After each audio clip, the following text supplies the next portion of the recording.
दर्शकों, आप सभी का स्वागत है। एचएमसी हॉस्पिटल की खास पेशकश हेल्थ इज वेल्थ, जहां पर हम डॉक्टर व्योम भार्गव जो कि न्यूरो सर्जन हैं, उनसे न्यूरो संबंधित बीमारियों के बारे में बहुत ही जमीनी स्तर पर जानकारियां लेते हैं और आप तक पहुंचाते हैं। ये जानकारियां इतनी सरल और सुविधाजनक हैं कि अगर आप इनको ध्यान से सुनेंगे तो बीमारी के बढ़ने का खतरा तो खत्म होता ही है। अननेसेसरी जो हम दवाओं के चक्कर में पड़ जाते हैं, पेन किलर्स या अन्य डॉक्टरों के पास जो हमारे चक्कर मारने शुरू हो जाते हैं, उससे भी बच सकते हैं। सिर्फ थोड़ी सी सावधानियां और हम एक बेहतर जीवन शैली को अपनाकर एक स्वस्थ जीवन भी गुजार सकते हैं। तो सबसे पहले मैं स्वागत करता हूं डॉक्टर व्योम का। डॉक्टर साहब, आपका बहुत बहुत स्वागत। दर्शकों, आज हम आपके लिए बातचीत करने जा रहे हैं एक बहुत ही आम समस्या से, जिसका मेरे ख्याल से हमारे देश का हर दूसरा या तीसरा इंसान इससे ग्रसित है, पीड़ित है।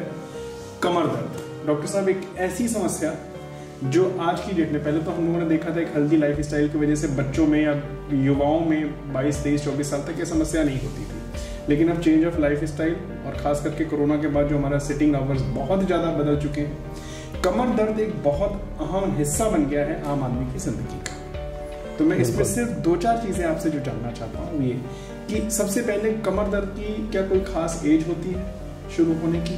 नहीं, एज तो कोई भी नहीं होती, हर उम्र में हो सकता है, लेकिन ज़्यादातर लोगों में एडल्ट एज में होता है, जब 30 से लेकर 60-65 साल की उम्र में जी इसके होने की संभावना ज़्यादा रहती है। सबसे बड़ा कारण आप क्या मानते हैं कमर दर्द का? सबसे ज़्यादा बड़ा कारण फिलहाल मोटापा जी, काम करने का तरीका, और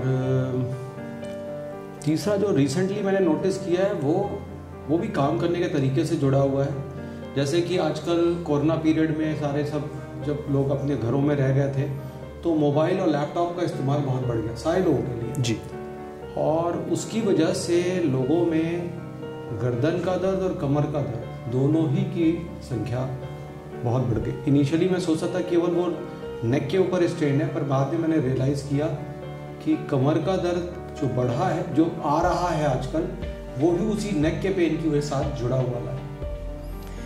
डॉक्टर साहब, क्या सावधानियां, खास करके महिलाओं में अगर आप देखें तो हमारे समाज में महिलाओं में बहुत ज़्यादा कमर दर्द की शिकायत होती है। एक खास एज के बाद 30 साल 35 साल के बाद उनके अंदर एक जनरल कंप्लेंट जाती है, मेरी कमर में दर्द हो रहा है, मेरे से झुका नहीं जा रहा है, मेरे को बैठा नहीं जा रहा। ये बहुत ही कॉमन सी एक समस्या हमारी लेडीज़ में देखी जाती है। उसका सबसे बड़ा कारण क्या है? ये कहना मुश्किल है कि सबसे बड़ा कारण क्या है, पर जिन कारणों की वजह से वो हो रहा है उनमें से एक प्रेगनेंसी एसोसिएटेड है, जब उनका वेट बढ़ता है और लिगामेंट्स वगैरह लूज हो जाते हैं, और उसके बाद जब डिलीवरी के बाद भी सब लोग उनको वेट बढ़ना रोकने की जगह पर वेट बढ़ाने की चीज़ों में ध्यान रखते हैं। पंजीरी खिलाते हैं, खाने पीने का ज़्यादा होता है, एक्टिविटीज़ कम होती हैं, मस्कुलर स्ट्रेन होता है। कोई डॉक्टर किसी को भी कभी बैक एक्सरसाइजेज वगैरह नहीं बताता, पेल्विक एक्सरसाइजेज नहीं बताता। तो एक कारण प्रेगनेंसी एसोसिएटेड हेडेक और बैक एक है। दूसरा कैटेगरी है ओवरवेट जी। आमतौर पे शादी होने से पहले तक तो सारी लड़कियां ध्यान रखती हैं जी, उसके बाद केवल बहाने ढूंढती कि वेट क्यों बढ़ा, प्रेगनेंसी हो गई थी, ऑपरेशन हो गया था, फलाना हो गया था, खाने का ध्यान नहीं रखा, मेरे पास कोई काम नहीं है। तो बेसिकली बहुत सारे बहाने बहुत होते हैं, लेकिन ये ध्यान रखना आप भूल जाते हैं कि हम चाहें तो अपना वेट कम रखें। तो दूसरा का एस्पेक्ट हो गया वेट की, ओवरवेट या ओवरवेट। और वैसे भी हमारे देश में हम किसी को मोटा नहीं बोलते, हम सबको बोलते हैं कि तंदुरुस्त। कोई आदमी पतला हो तो उसको तंदुरुस्त नहीं माना जाता। हाँ। तो तीसरा कारण वर्किंग लेडीज का है, जहां पर उनका वर्किंग आवर्स लॉन्ग है, देर तक बैठना होता है, ट्रैवलिंग काफ़ी ज़्यादा है, लैपटॉप का खास तौर से इस्तेमाल बढ़ गया है, मोबाइल का इस्तेमाल सोशल मीडिया की वजह से जो बढ़ गया है, केवल फ़ोन के तौर पे उसका इस्तेमाल नहीं कर रहे हैं, वो उसको अदरवाइज भी इस्तेमाल कर रहे हैं सारे दिन सोशल मीडिया पे। तो ये सारे कारण जो हैं वो भी आपके बैक के स्ट्रेन का कारण है। चौथा कारण जो मैं मानता हूँ वो है लाइफ स्टाइल। मैंने नोटिस किया है कि जितनी भी लाइफ स्टाइल से रिलेटेड चीज़ें जिनको हम मानते हैं कि वो फ़ायदेमंद है, चाहे वो मुलायम गद्दा हो, चाहे वो बहुत बढ़िया सोफ़ा हो, चाहे बहुत बढ़िया ऑफिस चेयर हो, ज़्यादातर अर्गोनॉमिकली, मतलब जिस तरह से उसका बनावट होना चाहिए वो नहीं होती है। और हम सबसे बढ़िया और सबसे महंगी चीज़ खरीदते हैं, और अक्सर वो बहुत बढ़िया और महंगी चीज़ जो होती है हमें और महंगी पड़ जाती है, वो हमारे लिए बड़ी महंगी होती है, बहुत ज़्यादा महंगी होती है। तो ये सारे कुछ कारण हैं। इसके अलावा एज रिलेटेड जो डिजेनरेशन बैक का होना है, उम्र के साथ तो उसको होना है, पर हमारी सीडेंटरी एक्टिविटीज़ भी उसमें बहुत बड़ा कंट्रीब्यूट करती हैं जी। किसी ज़माने में हम लोग ज़्यादा मेहनत करते थे, आज की तारीख में हमारे काम करने के तरीके बदल गए हैं। हमारी वो सीडेंटरी एक्टिविटीज़ के जैसे मसल्स की टोन गायब हो जाती है जी, हमारे में कोई फिजिकल एक्टिविटीज़ नहीं है। लेकिन एक और दूसरी ओर क्या है, कई सारे मजदूरों से लेकर जो वर्कर लोग हैं उनकी वर्किंग कंडीशन बहुत अच्छी नहीं है, वो ज़्यादा लोड ले रहे हैं, गरीबी का लेवल बढ़ गया है। चीज़ें फ्री में तो मिल रही हैं, लेकिन उनका जो गरीबी का स्तर है वो नीचे जाता जा रहा है जी। तो उसकी वजह से उनका जो वर्किंग कंडीशन है वो अच्छी नहीं है, और वो भी बैकएक के कारणों में से एक बन जाते हैं। डॉक्टर साहब, प्रिकॉशंस की अगर हम बात करें, जनरली एक तो आपने बता दिया ओबेसिटी है, हमारा पोस्चरल जो प्रॉब्लम्स आती हैं, सही से ना बैठना, मुलायम गद्दे, हम कंफर्ट देखते हैं, हम उसकी क्वालिटी नहीं देखते कि हमारी सेहत के लिए क्या चीज़ ज़रूरी है, हम देखते हैं कंफर्टेबल कितनी है, चाहे गद्दा हो, चाहे चेयर हो, चाहे सोफा हो, जो कुछ भी है। इनमें किन चीज़ों का हमें ध्यान रखना पड़ता है, और क्या प्राइमरी स्टेज है जो एक बंदा जब उसको कमर में दर्द शुरू होता है, बैक एक होता है, वो बार बार ऐसे वैसे करता है, उसको कितनी जल्दी, अगर वो परसिस्ट करता है, मानिए कि 2 दिन रहा, 10 दिन रहा, या 15-15 दिन बाद उसका बार बार दर्द पलट रहा है, तो ऐसा कौन सा एक उसका टाइम फ्रेम होना चाहिए उसके दिमाग में कि भाई अब ये प्रॉब्लम मेरी कंटिन्यूअस हो गई है, रेगुलर हो रही है, बार बार हो रही है, हर 10 दिन बाद लैप्स करती है, तो मुझे अब डॉक्टर से कंसल्ट करना चाहिए। जनरली किस फेज को आप मानते हैं? देखिए, ऐसा तो कोई हार्ड एंड फास्ट रूल नहीं है, ज़्यादातर पेन आते हैं और चले जाते हैं जी। जो पेन थोड़ी देर के लिए आए और अपने आप ठीक हो जाए, उसके लिए कुछ नहीं करना चाहिए, कुछ भी ना करो, दवा खा लो, जो करना चाहे करो। जो हम अनर्थ कर सकते हैं वो ये है कि हम बहुत सारे लोगों की सलाह लेना शुरू कर देते हैं जी।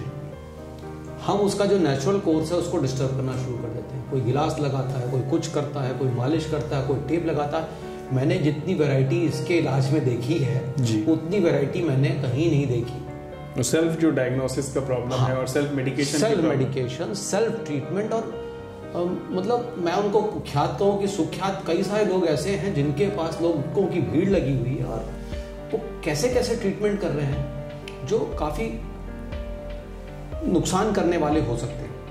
दूसरा एस्पेक्ट इसका ये है कि जो ठीक मतलब प्रॉब्लम को जनरेट करने वाली ये चीज़ें हैं, उनमें से एक ये भी है कि हमारे पास कई भ्रांतियाँ हैं जी। दर्द फिजिकल भी होता है और दर्द का हिस्सा एक साइकोलॉजिकल पार्ट भी होता है जी, जिसमें हम अगर कोई आदमी डिप्रेशन का मरीज है, एंजाइटी का मरीज है, तो वो इस तरह के चक्रों में ज़्यादा पड़ता है, वो उसको दर्दों का महसूस होना भी ज़्यादा होता है, उसके ठीक होने की संभावना भी घट जाती है। तो इसके अलावा स्ट्रेस फैक्टर्स बहुत सारे हैं, अगर वो होते हैं तो दर्द की संभावना बढ़ जाती है, उसके ठीक होने की संभावना डेफिनेटली नीचे हो जाती है। तो ये कुछ ऐसे फैक्टर जिनको करेक्ट करा जा सकता है। लग्जरी की जगह एक प्रॉपर आदमी से सलाह लेके काम अगर किया जाए, इनफैक्ट मुझे लगता है कई सारी चीज़ों के रीडिज़ाइन की आवश्यकता है, हमारे सोच बदलने की आवश्यकता है। हमारे हॉस्पिटल में भी लोग आते हैं, मैंने अपने बेड्स के जो गद्दे हैं उनको काफ़ी चेंज कर दिया, दे आर फर्म। पहले सॉफ्ट गद्दे थे, तो वो लोग मुझे सलाह देते हैं आपके डॉक्टर साहब बड़े हार्ड गद्दे दे डोंट रियलाइज कि कंफर्ट और सेफ्टी में हमें कैसे चूज किया जाना चाहिए। और कई बार कंफर्ट उससे आता है जो आपके फीलिंग से रिलेटेड नहीं है। हमने मान लिया है कि सॉफ्ट चीजें ज्यादा बेटर होती हैं जी, फर्म चीजें कम अच्छी। तो फिर जमीन भी थोड़ी सॉफ्ट होनी चाहिए थी चलने के लिए, पर जमीन तो हार्ड ही है और हम इतने सालों से उस पर रह रहे हैं, सारे जानवर उसी पे रह रहे हैं। लेकिन हम तो हमारी बॉडी किसके हिसाब से बनी होगी, सॉफ्ट के हिसाब से कि हार्ड के हिसाब से, बट वो हमारी कंसेप्ट है और इसलिए हम डिससेटिस्फाइड रहते हैं। और ये डिससेटिस्फैक्शन भी हमारे पेन का एक कारण है। डॉक्टरों के पास, प्रॉपर डॉक्टर के पास स्टिक ना करना, जो आपको एक ऐसी सलाह देता है कि मैं जादू करूंगा, आदमी उसके पास भागता है। जो आदमी कहता है नहीं आपको मेहनत करनी पड़ेगी और आप ठीक हो सकते हो लॉन्ग टर्म, उसके पास कोई टिकना नहीं चाहता। जनरली होता है कि मेडिकेशंस मिल जाए, दवाइयाँ मिल जाए, पेन किलर्स मिल जाए और फटाफट हमारी हाँ में हाँ कर दी जाए, बिल्कुल, तो हमारा दर्द अपने आप ही कम हो जाए। काफ़ी ज़्यादा दर्द इस वजह से कम होता है और वो कुछ दिनों तक ही रहता है, बाद में फिर आता है, क्योंकि वो काली जो जादू की छड़ी है वो पीसी सरकार साहब के साथ शायद चली गई है, वो यहाँ पर उपलब्ध नहीं है, तो उसकी वजह से कुछ वो कारण है। जनरली जब पेन हमारा कमर में शुरू होता है तो किन चीज़ों का हमारे एक पेशेंट को या एक इंसान को ध्यान रखना चाहिए? पेन जब शुरू होता है तो सबसे पहले हमारे को देखना चाहिए कि किन परिस्थितियों में वो हो रहा है जी, कब शुरू हुआ, कितने समय रहा और किन परिस्थितियों में हुआ। अगर हम जानते हैं किन परिस्थितियों में, तो उन परिस्थितियों को बदल के हम खुद जान सकते हैं और उनको करेक्ट भी कर सकते हैं जी।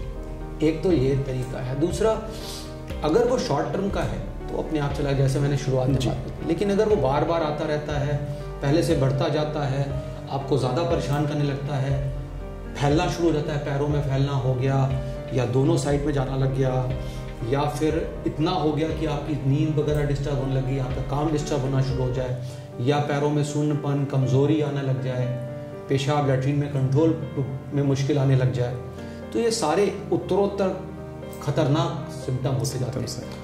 इनमें से जैसे जैसे कोई चीज़ आती जाती है तो आपको एक अप्रोप्रिएट डॉक्टर के पास जाना चाहिए। तो अप्रोप्रिएट डॉक्टर कौन सा है, उसका डिग्री से ताल्लुक नहीं है जी, उसका इस बात से ताल्लुक नहीं है कि वो कितना सीनियर है और उसके बाल कितने सफ़ेद हैं और वो कैसे बात करता है, उसकी फीस कितनी है, वो कितने बड़े अस्पताल में बैठा है। मोस्ट लाइकली आप जब किसी डॉक्टर से मिलते हो तो वो आपको कितने अच्छे आश्वासन देता है, इससे भी उसका ताल्लुक नहीं है। उसका ताल्लुक इस बात से है वो कितनी थॉरली आपकी बात सुनता है, कितना थॉरली आपको असेस करता है, और उसने क्या वो मेथड्स लगाए हैं जो शायद पिछले वाले डॉक्टर ने नहीं लगाए हैं। केवल तभी आप एक बेहतर डॉक्टर के पास हैं। अदरवाइज हो सकता है in spite of the best hospital, best looking doctor, best assuring doctor, आप किसी भी रिजल्ट पे ना पहुंचे। पोस्चरल, जैसे जब कमर में दर्द उठता है तो क्या बेसिक सलाह देते हैं? एक तो हम लोगों को कहा जाता है कि आप झुकिए मत, सामान ओवरवेट, जैसे हम कोशिश करते हैं कि झुक करके सामान उठाना, इन चीज़ों का हमें खास करके ध्यान रखना चाहिए पेशेंट्स को। बिल्कुल, पोस्चर का एक बहुत इंपॉर्टेंट एस्पेक्ट है। पोस्चर एक बैक एक को करेक्ट करने के लिए, जैसे मैं भी बैठा हूँ, अगर आप ध्यान दें तो मेरा पोस्चर तकरीबन अपराइट है जी।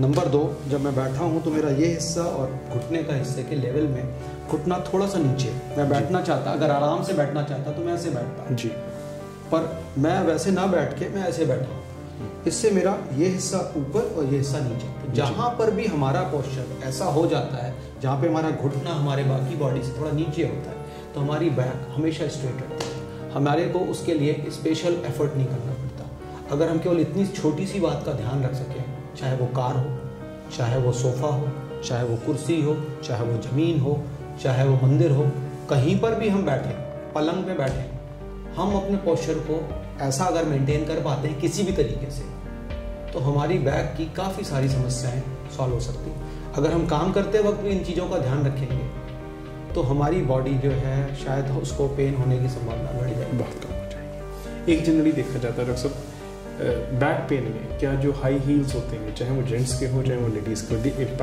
दे leave an impact on your back? Yes, क्योंकि आप उसमें पंजे के बल चलते हैं जी, और आपका जो वेट डिस्ट्रीब्यूशन है वो आपके पंजे पे आता है, वो आपके बैक का आर्च बढ़ा देता है। तो बैक के खास तौर से जो ओबीज पर्सन्स हैं जी, या जिनकी मसल टोन कम अच्छी है, उनके लिए ये ज़्यादा हार्मफुल है। लीन थिन पर्सन जिनकी मसल टोन ठीक है, मे भी उनके लिए ये उतना बड़ा फैक्टर नहीं है, पर कुछ खास तरह के पोस्चर वाले लोगों के लिए, कुछ खास तरह के हैबिटस वाले लोगों के लिए ज़्यादा नुकसानदेह हो सकता है, ज़्यादा नुकसानदेह। कभी कभी डॉक्टर साहब देखा गया है कि लोग आजकल की डेट में gymming, it's very common word, हम जिम जा रहे हैं, हम जिमिंग कर रहे हैं, क्या आपको नहीं लगता कि जब तक एक प्रॉपर गाइडेंस ना हो इसका इम्पैक्ट भी हमारी बॉडी पे पड़ जाता है? बिल्कुल, वियर टियर की बीमारी है। अगर आप गलत तरीके से कुछ भी करेंगे और ख़ास तौर से ओवर वही चीज़ करेंगे तो दर्द होने की संभावना बढ़ेगी। जिम एक बहुत इंपॉर्टेंट फैक्टर आजकल बन गया है, क्योंकि एक तो हम बहुत रैपिडली वेट ट्रेनिंग करते हैं, तो बॉडी की मसल्स, मिनरल वेट, लिगामेंटल स्ट्रेन वो उतना बेहतर तरीके से ग्रो नहीं करता जितनी तेज़ी से हम उसके ऊपर स्ट्रेन शुरू करते हैं। दूसरा, जब हम ये काम करते हैं और हमारी बॉडी से ज़्यादा हम वेट ट्रेनिंग कर रहे होते हैं, अगर जरा सा भी सपोर्ट नहीं होता, थोड़ा सा भी एंगुलेशन आता है, तो उसका बैक के ऊपर मैक्सिमम स्ट्रेन पड़ता है जी। तीसरा फैक्टर होता है, हम बीच में रेस्ट पीरियड नहीं देते, हमारे एएमसी क्लियर नहीं होते। हमें कोई सोचता है कि जिम जो है वो वेट घटाने का तरीका है, जिम वेट घटाने का तरीका नहीं है। वेट घटाने के लिए एरोबिक एक्टिविटीज ज़्यादा इंपॉर्टेंट रोल रखती हैं। जिम में आप जाके वेट नहीं घटाते, जनरली वेट जिमिंग जो है वो आपके मसल मास को बढ़ाने का तरीका होता है और बॉडी को टोन अप करने का तरीका रहता है। तो हम कई बार शायद मिसलीड हो जाते हैं। हम हर आदमी आजकल सेल कर रहा है, तो जिम वाले अपना सेल कर रहे हैं, हम भी उसको समझ के कुछ गलत कर सकते हैं ऐसा। और जो इसके इम्पैक्ट होते हैं क्या आगे आने वाले समय में एक लेटर स्टेजेस पे भी रिफ्लेक्ट कर जाते हैं लाइफ? जिम की बात कर रहे हैं जी, ट्रेनिंग मतलब improper training, not only gym, अगर इम्प्रॉपर एक्सरसाइजिंग है, इम्प्रॉपर ट्रेनिंग्स हैं, तो कहीं ना कहीं वो हमारे भविष्य में हमारी कमर पे या इन चीज़ों पर एक प्रभाव डालते हैं। हमारी हर भूल हमारे को बाद में याद आती है। सर्दियाँ आती हैं तो हमें याद आता है पुरानी चोटें कैसे लगी। तो जो हमने पाप किए होंगे कभी ना कभी तो हमें याद आएंगे। ठीक। कंफर्ट के बारे में बहुत इंपॉर्टेंट बात ये है, एक्सप्लेन करना चाहूँगा कि कंफर्ट का मतलब ये नहीं है कि फर्म चीज़ अनकंफर्टेबल है, सॉफ्ट चीज़ ज़्यादा कंफर्टेबल है। ये हमारा केवल साइकोलॉजिकल थॉट प्रोसेस है या लग्जरी को समझने का एक साइकोलॉजिकल मापदंड है कि जो सॉफ्ट चीज़ होती है ज़्यादा बेहतर होती है। एक्चुअली जो फर्म चीज़ें होती हैं जिनके ऊपर हम बैठते हैं या जिनको हम यूज़ करते हैं वो ज़्यादा सपोर्टिव, ज़्यादा कंफर्टेबल, ज़्यादा रिलैक्सिंग होती है। और सॉफ्ट चीज़ों का केवल फील होता है, अगर हम उनको अवॉइड करते हैं तो उससे हमारे कंफर्ट जोन पे या कंफर्ट पे कोई फर्क नहीं पड़ता। तो दर्शकों, ये थी हमारी डॉक्टर व्योम भार्गव जी के साथ कमर के दर्द से लेकर के बहुत छोटी छोटी जो हमारी रोजमर्रा की एक्टिविटीज हैं, अगर हम इनको बदल लें, हम कोई दवा की बात नहीं कर रहे, हम कोई हॉस्पिटल के प्रमोशन या दवाओं के प्रमोशन की बात नहीं कर रहे, हम एक बेसिक लाइफ स्टाइल की बात कर रहे हैं कि किस तरीके से एक डॉक्टर की सलाह के साथ आप बिना दवा के भी एक बेहतर जीवन शैली को गुजार सकते हैं, बेहतर जीवन शैली में रह सकते हैं। कमर दर्द के ऊपर ये हमारी बहुत छोटी सी बातचीत थी। हम उम्मीद करते हैं कि जो डॉक्टर साहब ने की पॉइंट्स हमें दिए हैं कि एक हमारा बैठने का पोस्चर बहुत सुंदर, इन्होंने बात बता दी, बहुत आसान है सीखना। एक थोड़ा सा सॉफ्ट बेड्स या सॉफ्ट चीज़ें जो हमें ज़्यादा एल्योर करती हैं उनकी तरफ से हट करके बॉडी को थोड़ा सा ऐसा रखें कि हर समय कंफर्ट जोन ना देख करके हम एक हेल्थ जोन में रहने की कोशिश करें। बातचीत का ये सिलसिला हमारा आगे भी चलता रहेगा। आज के लिए कमर दर्द के बारे में जो हमने आपसे बातचीत करी है उनमें की पॉइंट्स यही थे। डॉक्टर साहब, आपने इस चीज़ के लिए, कमर दर्द के बारे में बातचीत के लिए समय निकाला, इसके लिए हम आपका बहुत बहुत धन्यवाद।